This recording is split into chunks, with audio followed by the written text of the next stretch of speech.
வணக்கம் மக்களே, நம்ம இப்போ என்ன பார்க்க போகிறோம்னு பார்த்தீங்கன்னா கல்யாண பூசணிக்காய் கூட்டு தான் பார்க்க போகிறோம். அதுக்கு நான் இதால் 100 கிராம் இதான் மெஷர்மெண்ட்டு தான் 100 கிராம் பைத்தம்பருப்பு போட்டிருக்கேன்.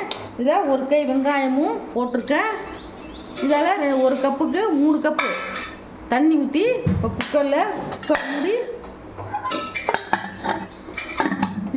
Whistle 2 whistle விட்டோன்னே இறக்கிக்கலாம். அப்புறம் பார்ப்போம். வெள்ளை பூசணிக்காய் கூட்டுக்கு இந்த மாதிரி அரிஞ்சிக்கணும். பொடிசாக தான் அரியணும், பெருசாக அரியக்கூடாது. சாம்பாருக்குன்னா தான் பெருசாக அரியணும்.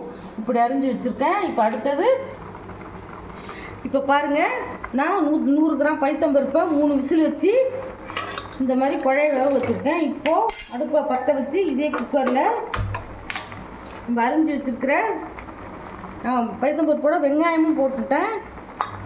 இந்த பூசணிக்காயை அந்த தண்ணியிலே தண்ணி ஊற்றக்கூடாது. இந்த பைத்தம்பருப்பு உள்ள தண்ணியே போதும். தண்ணி ஊற்றுனீங்கன்னா ரொம்ப தண்ணியாகிடும், கூட்டு மாதிரி வராது. இப்போது அந்த பருப்போட இந்த பூசணிக்காயும் போட்டு அடுத்தது இது 1 விசில் விட்டால் போதும். பூசணிக்காய் போட்டேன். இதுக்கு தேவையான உப்பும் போட்டுடுறேன். மஞ்சள்தூள் போட வேண்டாம். இது மஞ்சள்தூள் போடாமே நல்லாயிருக்கும் வெள்ளையாக.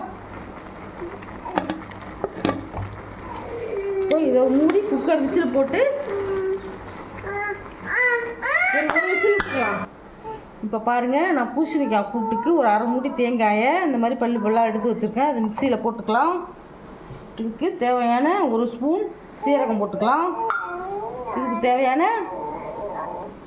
காரத்துக்கு ஏற்ற மாதிரி போட்டுக்கலாம். நான் 4 பச்சை மிளகாய் போடுறேன். இதை ரொம்ப பேஸ்ட்டாக அரைக்காமல் கொஞ்சம் குறப்பாக அரைச்சி எடுத்துகிட்டு வந்துடலாம். அடுத்து பாருங்கள், பைத்தம்பருப்போட வெங்காயம் அரிஞ்சு வச்ச பூசணிக்காய் போட்டோம். நல்லா 2 விசில் விட்டோம். வெந்துருச்சு. எப்படி வெந்துருக்கு பாருங்கள், சூப்பராக இருக்கும். நான் சாதத்தில் போட்டு சாப்பிட்ற மாதிரி தான் இன்றைக்கி கூட்டு வச்சுருக்கேன். சும்மா தொட்டுக்கிறாண்டா இன்னும் கொஞ்சம் கம்மியாக வச்சுக்கலாம் தண்ணியை. எல்லாமே இதில் போட்டுட்டோம். இப்போ இது தாளிதமே கிடையாது. இப்போ ஒரு குத்து கருவேப்பிலை போட்டுடலாம். இப்போது நான் அரைச்சி வச்ச பச்சை மிளகாய், தேங்காய், ஜீரகம் இந்த பேஸ்ட்டை போட்டுறோம். உரன்னு தான் அரைக்கணும், ரொம்ப பேஸ்ட்டாக அரைக்கக்கூடாது. இது ரொம்ப அருமையாக இருக்கும்.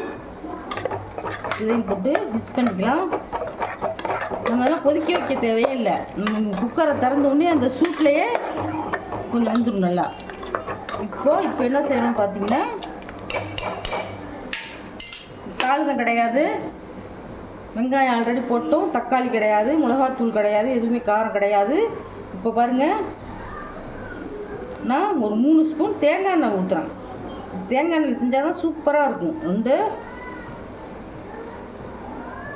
3 ஸ்பூன் தேங்காய் எண்ணெய் போட்டேன். அப்படியே அதை கலக்கி விட வேண்டியதான். இது கடுகு, உளுத்தம்பருப்பு, கடலைப்பருப்பு, காஞ்ச மிளகாய் இதெல்லாம் எதுவுமே தேவையில்லை. வெறும் வெங்காயம், பூசணிக்காய், தேங்காய் பேஸ்ட்டு தான். இது ரொம்ப ரொம்ப ஈஸியான ஒரு ரெசிபி. இது கல்யாணத்துலலாம் இது கட்டாயம் வைப்பாங்க, வைக்காமல் இருக்க மாட்டாங்க. ஆனால் கல்யாணத்துலேயே கொஞ்சம் இந்த மாதிரி கொஞ்சம் இலகுன மாதிரி தான் வைப்பாங்க. இலையில வைக்கும்போதே அப்படியே ஓடும். அப்படியே நம்ம வீட்டில் இருக்கும்போது கொஞ்சம் கம்மியாக தண்ணி செஞ்சுக்கலாம். இது சாதத்தில் போட்டு சாப்பிட்றதுக்கு ரொம்ப ரொம்ப அருமையாக இருக்கும். ரொம்ப டேஸ்ட்டான ஒரு டிஷ் இது. இந்த ரெசிபி உங்களுக்கு பிடிச்சிருந்ததுன்னா எங்கள் சேனலை ஷேர் பண்ணுங்கள், லைக் பண்ணுங்கள், சப்ஸ்கிரைப் பண்ணி பாருங்கள். அப்போ தான் நாங்கள் போடுற இந்த மாதிரி புது புது வீடியோலாம் உங்களுக்கு வந்து சேரும். தேங்க்யூ, பாய்.